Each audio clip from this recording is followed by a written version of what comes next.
আসসালামু আলাইকুম। পাশকুড়ি finance and ডিপার্টমেন্টের পক্ষ থেকে তোমাদের সকলকে স্বাগতম। তোমাদের সাথে আছি আমি সাইফ। আজকে আমরা পড়ব ফিনান্স ও ব্যাংকিং দ্বিতীয় পত্রের বীমা অধ্যায়গুলো। তো চলো দেরি না করে আমাদের মূল পড়াশোনায় চলে আসি। আমরা আজকে পড়তেছি হচ্ছে বীমা সম্পর্কে মৌলিক ধারণা। আচ্ছা, বীমা বলতে আমরা কি বুঝি? বীমা হচ্ছে সম্ভাব্য ক্ষতি একজনের কাছ থেকে আরেকজনের কাছে ট্রান্সফার করার একটা লিখিত বৈধ আইনগত চুক্তি। বিষয়টা কেমন? মনে করো তুমি সমুদ্রপথে পণ্য আনা নেওয়া করো, অর্থাৎ এক্সপোর্ট ইম্পোর্টের বিজনেস করো। সো এখন সমুদ্রপথে পণ্য আনা নেওয়া করতে গেলে বিভিন্ন ধরনের ক্ষতির সম্মুখীন হতে হয়। মনে করো জলদস্যু থাকতে পারে, আবার হচ্ছে সমুদ্রের বিভিন্ন ঝড় থাকতে পারে, সামুদ্রিক ঝড়ের কারণে তোমার পণ্য নষ্ট হয়ে যেতে পারে। সো এই সম্ভাব্য ক্ষতির জন্য বীমা গ্রহীতা বীমাকারী প্রতিষ্ঠানের নিকট যে প্রিমিয়াম দিয়ে চুক্তি করে সেটাকে আমরা বলি হচ্ছে বীমা। তো চলো এতে থেকে কী কোশ্চেন আসতে পারে, কীভাবে আসতে পারে, আমরা শুরু করি আমাদের অ্যান্টিবায়োটিক্স। বীমার সংজ্ঞায় দেখো, বীমা হলো সম্ভাব্য আর্থিক ঝুঁকি একজনের কাছ থেকে অন্যজনের কাছে ট্রান্সফার বা হস্তান্তরের একটা আইনগত চুক্তি। অর্থাৎ তুমি বুঝতেছো যে তোমার সমুদ্রপথে পণ্য আনা নেওয়া করতে গেলে তোমার পণ্য ড্যামেজ হতে পারে, তোমার ক্ষতি হতে পারে। এই কারণে তুমি একটা ফিক্সড প্রিমিয়ামের বিনিময়ে একটা বীমাকারী প্রতিষ্ঠানের কাছে চুক্তি করলে যে আচ্ছা, মনে করো আমার 100 টন পণ্য আমদানি করতেছি, সেক্ষেত্রে হচ্ছে আমি বীমাকারীর কাছে 1 লাখ টাকার জন্য একটা বীমা করছি যে আর এই 100 টনের মধ্যে থেকে যে পরিমাণ পণ্যই আমার ড্যামেজ হোক, উক্ত বীমা কোম্পানি আমাকে ওই পরিমাণ পণ্যের জন্য ক্ষতিপূরণ দেবে। আমি বীমাকারী প্রতিষ্ঠানকে 1 লাখ টাকা দিয়েছি, কিন্তু যে ওই বীমাকারী প্রতিষ্ঠান দেখা গেলো আমার এখানে 5 লাখ টাকার ক্ষতি হতে পারে, আবার 50,000 টাকারও ক্ষতি হতে পারে। এখন 50,000 টাকার যদি ক্ষতি হয় তাহলে আমাকে 50,000 টাকা ব্যাক দেবে, আর যদি 5 লাখ টাকার ক্ষতি হয় তাহলে আমাকে 5 লাখ টাকা ব্যাক দেবে। আর যদি ক্ষতি নাই হয় তাহলে হচ্ছে আমাকে 1 টাকাও ব্যাক দিবে না। তো বিষয়টা হচ্ছে এমন। তাহলে দেখো, চুক্তি জীবন বীমা বাদে বাকি সকল বীমা হচ্ছে ক্ষতিপূরণের চুক্তি। তাহলে জীবন বীমা বাদে বাকি সকল বীমা কিসের চুক্তি? ক্ষতিপূরণের চুক্তি। আর জীবন বীমা কিসের চুক্তি? নিশ্চয়তার চুক্তি। জীবন বীমা কেন নিশ্চয়তার চুক্তি, এটা আমরা পরবর্তীতে পড়বো। তো আপাতত দেখো, জীবন বীমা বাদে সকল বীমা হচ্ছে ক্ষতিপূরণের চুক্তি। বীমায় কয়টা পক্ষ থাকে? বীমায় 2টা পক্ষ থাকে, যে বীমা করে আর যে হচ্ছে পেমেন্ট করে। তাহলে বীমা চুক্তিতে 2টি পক্ষ থাকে, একটা হচ্ছে বীমাকারী কোম্পানি আর হচ্ছে বীমা গ্রহীতা বা গ্রাহক। অর্থাৎ তুমি যেহেতু সমুদ্রপথে আনা নেওয়ার জন্য তুমি হচ্ছে বিজনেসম্যান, তুমি হচ্ছে বীমা গ্রাহক, তুমি বীমা করতেছো, আর তুমি যার কাছে বীমাটা করতেছো, অর্থাৎ ক্ষতি হলে যে তোমাকে ক্ষতিপূরণ দেবে সে হচ্ছে বীমাকারী বা বীমা কোম্পানি। হচ্ছে প্রিমিয়াম।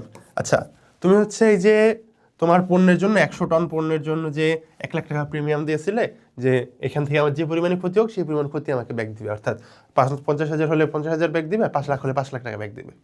অর্থাৎ তুমি যে 1 লাখ টাকা দিছিলে, এটা তো হচ্ছে তুমি বীমা গ্রাহক, তুমি বীমাকারী প্রতিষ্ঠানকে দিয়েছো, তো এটা হচ্ছে তোমার জন্য প্রিমিয়াম। দেখো, ঝুঁকি গ্রহণের প্রতিদান হিসেবে বীমা গ্রহীতা কোম্পানিকে যে নির্দিষ্ট পরিমাণ টাকা প্রদান করে, অর্থাৎ প্রদান করে কে? গ্রহীতা বা তুমি। আর দিচ্ছ কাকে? বীমাকারী প্রতিষ্ঠানকে। তো এটাকে বলা হচ্ছে প্রিমিয়াম। বীমাযোগ্য স্বার্থ আছে। বীমাযোগ্য স্বার্থ বলতে কি বোঝায়? তুমি যার উপর বীমা করবা তার উপর তোমার আইনি স্বার্থ থাকা দরকার। অর্থাৎ তুমি পণ্য আমদানি করতেছো, এখন এটা তোমার পণ্য, তুমি এলসি করে পণ্য আমদানি করতেছো, তোমার আইনগত অধিকার আছে ওই পণ্যের উপর। এক্ষেত্রে তুমি তখন ওই পণ্যের উপর চুক্তি বা বীমা করতে পারতেছো। কিন্তু যদি এমন হয় যে তোমার বন্ধু হচ্ছে ব্যবসায়ী, সে হচ্ছে পণ্য আমদানি করতেছে, সো ওই বন্ধুর পণ্যের উপর কি তুমি বীমা করতে পারবা না, কারণ এখানে তোমার আইনগত স্বার্থ নাই। সেটা হচ্ছে বীমাযোগ্য স্বার্থের নীতি। এবার তোমার পরম বিশ্বাসের নীতি। আচ্ছা, পরম বিশ্বাসের নীতি বলতে বোঝায় হচ্ছে টু দ্য পয়েন্ট সব কিছু ডিসক্লোজ করা, অর্থাৎ কোনো কিছু গোপন না রাখা চুক্তি সম্পর্কিত। দেখো, চুক্তির সময় উভয় পক্ষ বীমাকৃত বিষয় সম্পর্কে কোনো তথ্য গোপন করবে না।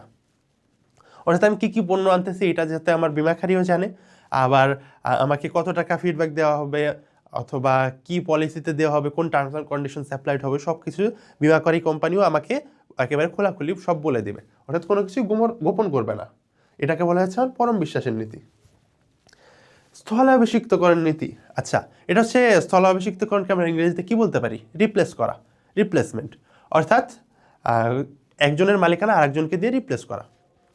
মনে করো সমুদ্রপথে পণ্য আমদানির জন্য তুমি হচ্ছে চুক্তি করেছো, এখন দেখা যাচ্ছে তোমার পণ্য ড্যামেজ হয়েছে, অর্থাৎ সমুদ্রপথে ঝড়ের সম্মুখীন হয়ে তোমার জাহাজ, তোমার পণ্য ড্যামেজ হয়ে গেছে। এখন তোমার 100 টনের মধ্যে, মনে করো 100 টন পণ্য ছিল, তার মধ্যে 80 টন পণ্য ড্যামেজ হয়েছে। এখন বীমাকারী কোম্পানি তোমাকে পুরো 100 টনের জন্যই হচ্ছে তোমার ক্ষতিপূরণ দিয়ে দিচ্ছে। এখন যে বাকি যে 20 টন ভালো আছে, এইটার রাইট দেখুন বিমাকারী কোম্পানির কাছে চলে যাবে। এটাই বোঝা হচ্ছে স্থলাভিষিক্তকরণের নীতি। অর্থাৎ এই যে বাকি 20 টন যে ভালো আছে, এটার রাইট বা সত্ত্বাধিকার এখন ওই বিমা কোম্পানির, কারণ তোমাকে সে 100 টনের জন্যই তোমার ক্ষতিপূরণ দিয়ে দিয়েছে। এটাকে বলা হচ্ছে স্থলাভিষিক্তকরণের নীতি। নিকটতম কারণের নীতি। আচ্ছা, নিকটতম কারণ হচ্ছে কোন কারণের জন্য ক্ষতিপূরণ দেওয়া হবে, তার হচ্ছে নিকটতম ক্লোজেস্ট কারণ।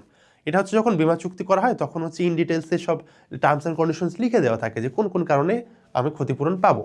সেই কারণগুলোর মধ্যে সবচেয়ে ক্লোজ যে কারণ সেটাই হচ্ছে আমার নিকটতম কারণের নীতি। পুনর্বীমা। আচ্ছা, একটি বীমা কোম্পানি তার ঝুঁকির অংশ অন্য একটি কোম্পানির কাছে যদি বীমা করে তাহলে হচ্ছে পুনর্বীমা। অর্থাৎ একটা কোম্পানি মনে করো 100 টনের ভ্যালু কত হবে, লাইক 1 কোটি টাকাই ধরো। 1 কোটি টাকার ঝুঁকি একটা বীমা কোম্পানি নিতে চাইতেছে না। সো তখন সে কি করবে, যে আরেকটি বীমা কোম্পানির কাছে সে সেটা পুনর্বীমা করবে, অর্থাৎ 50-50 তখন তারা ডিভাইড করে ভাগ করবে। যে আয়টা হবে সেটা হচ্ছে মনে করো যে 1 লাখ টাকা তারা 50-50 নিয়ে নিবে, আর হচ্ছে তাদের ক্ষতিও 50-50 বহন করবে যদি হয়। এটাকে বলা হচ্ছে পুনর্বীমা। আর দ্বৈত বীমা কি?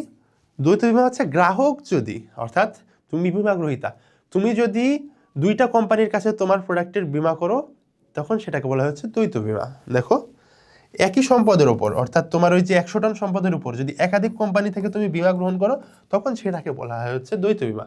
খেয়াল রাখবে, দ্বৈত বীমার ক্ষেত্রে এই যে পরম বিশ্বাসের নীতি, এটা কিন্তু অবশ্যই অ্যাপ্লিকেবল। অর্থাৎ তোমাকে ডিসক্লোজ করতে হবে যে কোন কোন প্রতিষ্ঠানের সাথে তুমি পূর্বে বীমা করেছো বা কি কি টার্মস অ্যান্ড কন্ডিশনে বীমা করেছো। ঝুঁকি বন্টন। বীমার মূল দর্শন হলো অল্প কয়েকজনের ক্ষতি অনেকের মাঝে ভাগ করে দেওয়া। আচ্ছা, মনে করো একটা জাহাজে 100 জন ব্যক্তি হচ্ছে তোমার পণ্য আনে, 100 জন ডিলারের পণ্য আনা হয়। সো এখান থেকে যখন ড্যামেজ হয়, মনে করো টোটাল 50%, আচ্ছা 50%ই টোটাল হচ্ছে 50% পণ্য ড্যামেজ হয়েছে। সো তখন হচ্ছে আমার বাকি 50% তো ভালো আছে। সো এই বাকি 50%-এর প্রিমিয়ামগুলো ছিল সেইগুলোর মাধ্যমে হচ্ছে বীমাকারী কোম্পানি এই যে 50%-এর ড্যামেজ হয়েছে তাদের ক্ষতিপূরণ প্রদান করে। সো এই সবার থেকে যে প্রিমিয়ামগুলো নেওয়া হয়, এই সবার প্রিমিয়ামগুলোর মাধ্যমে ক্ষতিপূরণ প্রদান করার যে নীতি, এটাই হচ্ছে আমাদের ঝুঁকি বন্টন। অনিশ্চয়তা। বীমা কেবল অনিশ্চিত আর্থিক ক্ষতির ক্ষেত্রে প্রযোজ্য। অর্থাৎ যে বিষয়গুলো অনিশ্চিত, যে ঘটতে পারে, নিশ্চিত কোনো বিষয়ের উপর কিন্তু বীমা হয় না, এক্সেপ্ট ফর জীবন বীমা। সো নিশ্চিত বিষয় যে তুমি বুঝতেছো যে ক্ষতি হবেই অথবা ক্ষতি হবে না, সো এমন বিষয়ের ক্ষেত্রে বীমা হয় না। মনে করো সমুদ্রে এমন একটা পরিস্থিতি চলতেছে যে তুমি জানো যে আগাম আপডেট আছে যে এখানে ঝড় হবে, তোমার পরিস্থিতি চলতেছে সমুদ্রের ঝড় বা তোমার একটা ক্লাউডি সিস্টেমের উপর। তো এই অবস্থায় কিন্তু তুমি বীমাটা করতে পারবে না, কারণ তুমি এখানে নিশ্চিত যে তোমার জাহাজ দুর্ঘটনায় পড়বে। সেই অবস্থায় তুমি কিন্তু বীমা করতে পারবে না। অনিশ্চিত যখন হবে তখনই তুমি বীমা করতে পারবে। বীমা পলিসি কি হচ্ছে একটা তোমার বীমা পেপার, যে পেপারে তোমার টার্মস অ্যান্ড কন্ডিশনস সব কিছু লেখা থাকে, কত প্রিমিয়াম দিতে হবে, তোমাকে কত টাকা ব্যাক করবে, তোমার টাইমস অ্যান্ড টার্মস যত কিছু থাকে সব কিছু যে চার্টে লেখা থাকে সেটা হচ্ছে লিখিত শর্তাবলী এবং দলিল। সেটাকে বলা হচ্ছে বীমাপত্র বা বীমা পলিসি। অর্থাৎ বীমার যে চুক্তির সেটা লিখিত ফরম্যাট, সেটা হচ্ছে বীমা পলিসি বা বীমা চুক্তি, বীমা পত্র। জীবন বীমা, এটি ক্ষতিপূরণের চুক্তি নয়, এটি নিশ্চয়তার চুক্তি। এটা আমরা জীবন বীমা চ্যাপ্টারে গিয়ে আরো ডিটেইলে বুঝবো। আপাতত এটাটুকু জানলে হচ্ছে যে এটা একটা নিশ্চয়তার চুক্তি, ক্ষতিপূরণের চুক্তি নয়। এবার আসো বীমা আইন। বাংলাদেশে 2010 সালের বীমা আইন প্রচলিত। আচ্ছা, 2003 সালের পূর্বে ছিল, এটা হচ্ছে এলিমিনেট করা হয়েছে 2010 দিয়ে। IDRA act, IDRA, insurance development and regulatory authority, এটার ফুল ফর্ম না জানলেও চলবে। সো এটা হচ্ছে IDRA act 2010। So IDRA act 2010 অনুযায়ী হচ্ছে বাংলাদেশে বীমা পরিচালিত হয়। তো চলো দেখি এই অধ্যায় থেকে আমাদের প্রিভিয়াসে কি কোশ্চেন আসছে। কোন বীমার ক্ষেত্রে নিকটতম কারণের নীতি অনুসরণ করা হয়? অত্যন্ত গুরুত্বপূর্ণ। আচ্ছা, আমরা কি নিকটতম কারণ আমরা কোন বীমায় দেখেছি? আমাদের সমুদ্রপথে পণ্য আনা নেওয়া। সো এটা কি নৌ বীমা নাকি অগ্নি বীমা? যেহেতু নৌপথে আমরা সমুদ্রপথে পণ্য আনা নেওয়া করতেছি, বিজনেস করতেছি, সো এটা স্বাভাবিকভাবেই নৌ বীমার অন্তর্ভুক্ত হবে। তো দেখো, জীবন বীমা, সামুদ্রিক বীমা, গোষ্ঠী বীমা, সঞ্চয় বীমা। নিকটতম কারণ অর্থাৎ জাহাজের ড্যামেজ যে আমরা উদাহরণটা দেখেছি, সেটা তো হচ্ছে আমাদের নৌ বীমা, অর্থাৎ সমুদ্রপথে আমরা পণ্য আনা নেওয়ার ক্ষেত্রে আমাদের ড্যামেজটা হয়। সো এখানে হচ্ছে আমাদের সমুদ্র বীমা হচ্ছে উত্তর। নিকটতম কারণের নীতি কোথায় সবচেয়ে বেশি গুরুত্বপূর্ণ? নৌ বীমাতে বা সামুদ্রিক বীমাতে। সো আমাদের এই অধ্যায়ের শিটের এমসিকিউগুলো যদি আমরা সঠিকভাবে সলভ করতে পারি তাহলে দেখতে পারবা যে আমাদের এই অধ্যায়ের যে প্রশ্নই আসুক আমরা ইজিলি সলভ করতে পারবো। So that's all for this chapter. Thank you everyone. আসসালামু আলাইকুম।